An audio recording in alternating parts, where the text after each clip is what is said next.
Hi, welcome to this episode of The Daily. My name is Brendan Malone. Well, today is Holy Thursday.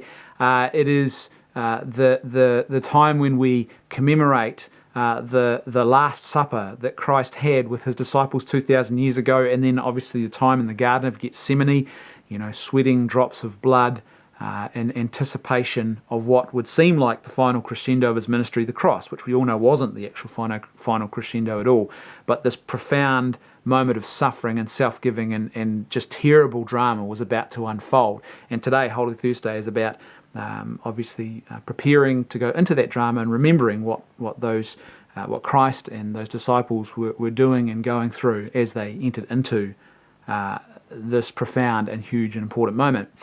And it sort of got me thinking a little bit about this Easter season and this Easter celebration, and how, in some ways, I think we've kind of got things a little bit backwards. And what I mean by that is this, that often when Christmas rolls around in December, we often hear people talking about Christmas being a season of goodwill and cheer, and sort of often this idea is touted of sort of putting aside old wounds, and it's a time for restoring and healing in families, and that's all good. Hopefully that happens at Christmas as well. But I think, in actual fact, really Easter, when you think about it, should be the season, the time for restoration and for healing and for forgiveness, because the pinnacle of the cross, the self-giving act of love of Christ on the cross, the pinnacle of that is total and absolute forgiveness. This is the ultimate symbol. This is the ultimate moment of forgiveness.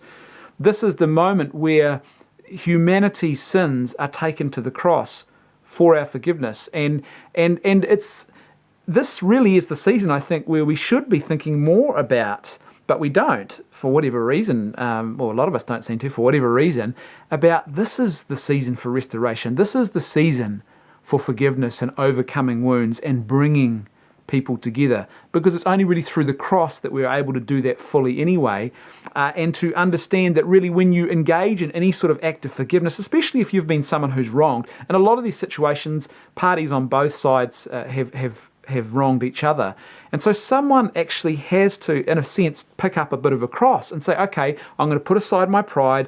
I'm going to put aside perhaps any recognition or any apologies that I might be entitled to first, and I'm going to take that first step and reach out to someone who might have hurt me. It's quite a profound act, forgiveness, and the cross, obviously, of Christ that we commemorate tomorrow on Good Friday is the pinnacle of that forgiveness. So perhaps there's a challenge in that for us this Easter season as we head into this long weekend of Easter. Are there wounds in your life? Are there people in your life where restoration needs to take place? Are there family members on the periphery who you need to go out to? Now, today, this weekend, which commemorates the ultimate act of self-giving and forgiveness, really is, I think, a prime time for us to go out and to imitate that self-giving love, to bring restoration and forgiveness and resurrection back into those wounded and broken relationships. Thanks for watching. I'll see you tomorrow on The Daily.